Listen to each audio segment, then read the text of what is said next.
बिस्मिल्लाहिर्रहमानिर्रहीम। अस्सलाम वालेकुम viewers, I hope all of you will be fine. उम्मीद करती हूँ आप सब खैर खैरियत से होंगे। आज का जो मेरा टॉपिक है वो है कंसीट। ठीक है, conceit.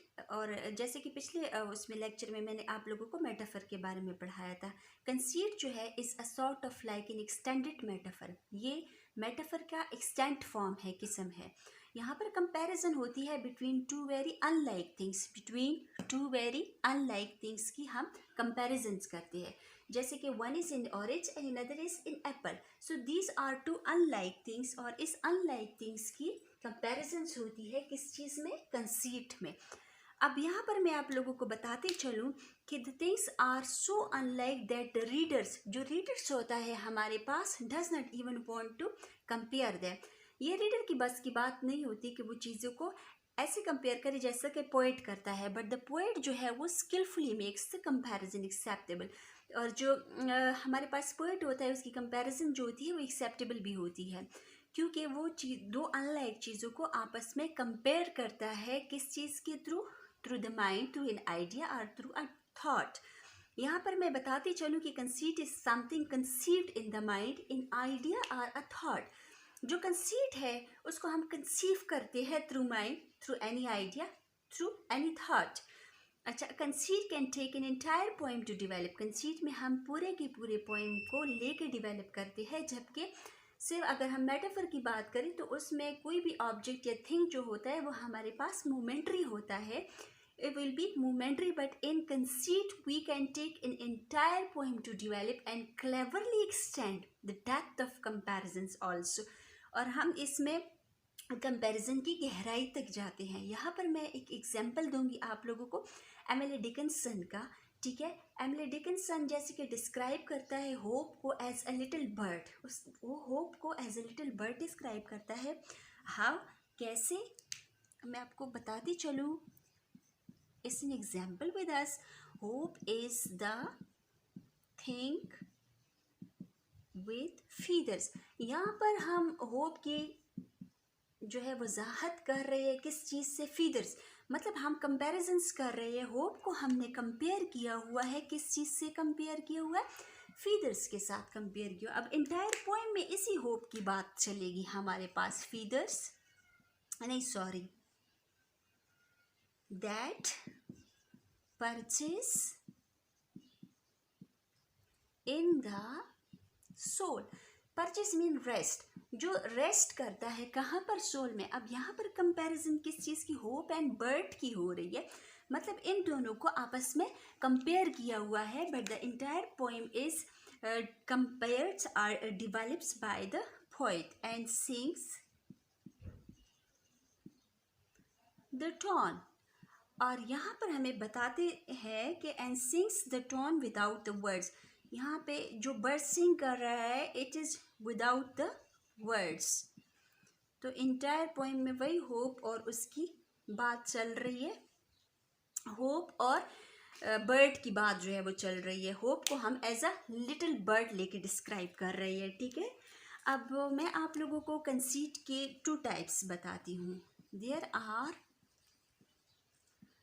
Two types of conceit. Conceit के हमारे पास कितने टाइप्स है? Two types of conceit. Two types of conceit.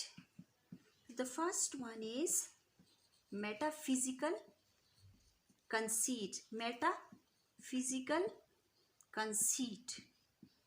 और जो सेकंड है वो है हमारे पास पेट्रार्चन कंसीट। इसको अभी फर्दर वन बाय वन हम डिस्क्राइब करेंगे। ओके वीवर, जैसे कि मैंने अभी आप लोग को बताया कि हमारे पास कंसीट की टू टाइप्स है। One is called metaphysical conceit and in other is called Petrarchan conceit. But first I will define metaphysical conceit. Metaphysical conceit makes in unlike comparison between spiritual aspect of a person and a physical thing in the world. ये दो unlike चीज़ों के दरमियान comparison को जाहिर करती है, जैसे कि स्पिरिचुअल एस्पेक्ट और फिजिकल थिंग के दरमियान कंपैरिजन को प्रेजेंट करता है। Conceit is an extant metaphor with a complex logic that governs a poetic passage or entire poem. इसमें हम एक poetic passage भी ले सकते हैं और entire poem भी ले सकते हैं। जैसे कि मैंने 2 lines यहाँ पर ली है। Two lovers two legs of compass. यहाँ पर आप लोग को समझाने के लिए मैंने एक कंपस ड्रा किया हुआ है। So we can see that these are two legs of a compass and it presents to two lovers। ये two lovers को present करता है। अच्छा, the conceit of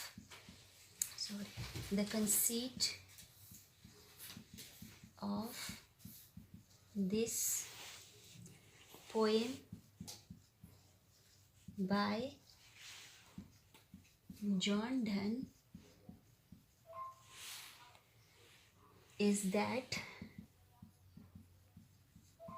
two lovers are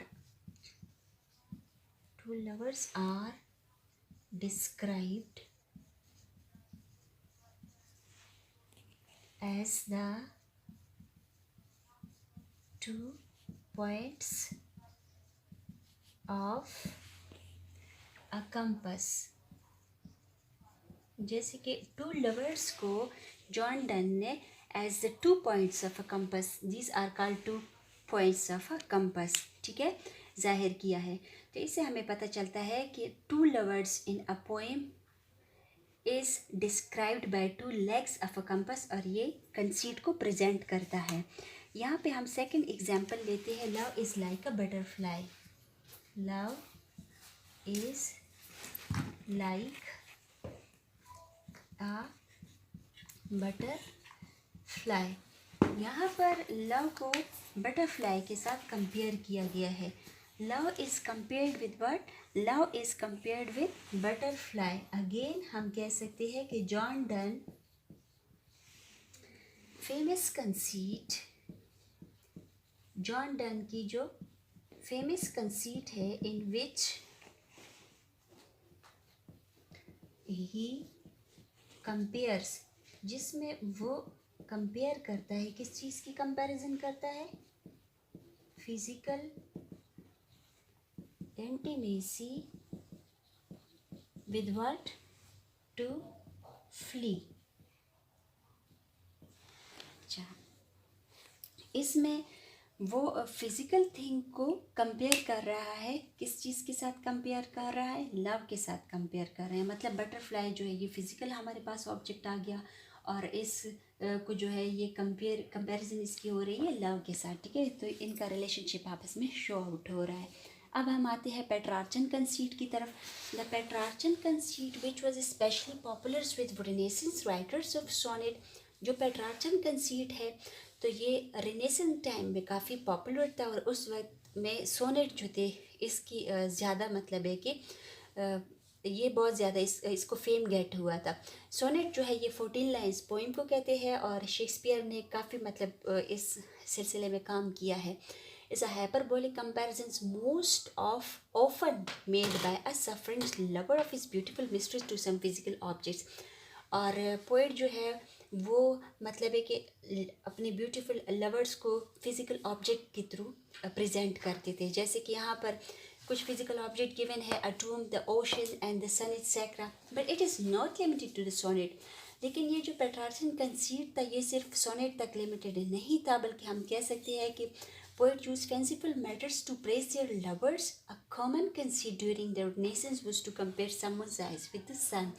जैसे कि हम एक कॉमन कंसीट को ही ले लेते हैं कि अपने लवर्स की आइज़ को या समवन या किसी की आइज़ को किस चीज़ के साथ कंपेयर किया गया है? द सन के साथ कंपेयर किया गया है। शेक्सपियर की ही पोएम की कुछ लाइंस लेके हम इसके डिस्क्रिप्शन देते हैं। माई मिस्ट्रेस eyes are nothing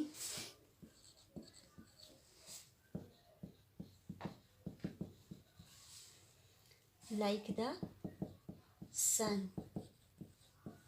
यहाँ पर जो मिस्ट्रीज की आइज़ है उसको किस चीज़ के साथ कंपेयर किया गया है? सन के साथ कंपेयर किया गया है। It means that the eyes are compared with what? Eyes are compared with sun. इसी तरह हम सेकेंड एग्जाम्पल ले लेते हैं। The second example is if hair मतलब बाल, इफ हेयर